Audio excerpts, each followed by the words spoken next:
Ay ako nga pala si Generous Rex, isang OFW dito sa United Kingdom.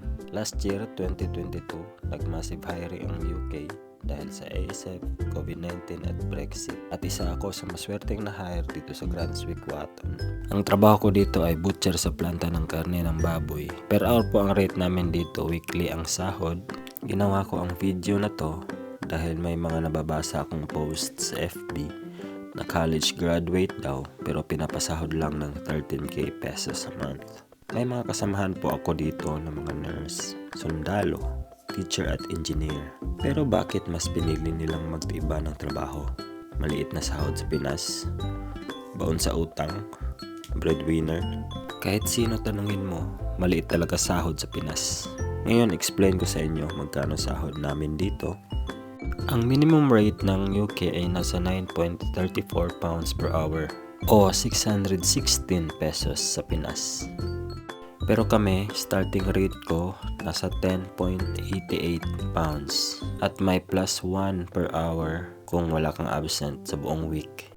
10.88 pounds plus 1 equals 11.88 o katumbas ng 784 sa Pilipinas kada oras. After 4 months, nag-increase ako ng 1 pound, 0.10 dahil machine na ina-operate ko. Total na natin lahat at i-convert sa peso.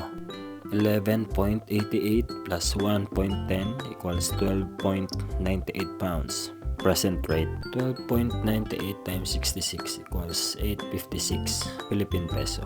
10 hours po per day ang duty namin, 129.8 per day namin. 12.98 times 48 hours a week equals 623 o 41,118 sa Pilipinas per week. 41,118 times 4 sa isang buwan ay 164,472 pesos sa Pilipinas. Pero syempre hindi pa net yan, gross salary pa yan. Mga reductions ay tax, national insurance, house rent, council tax pa, electric at gas, food at iba pa.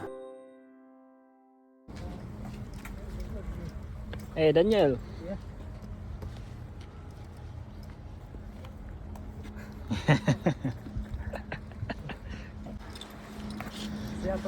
See you tomorrow.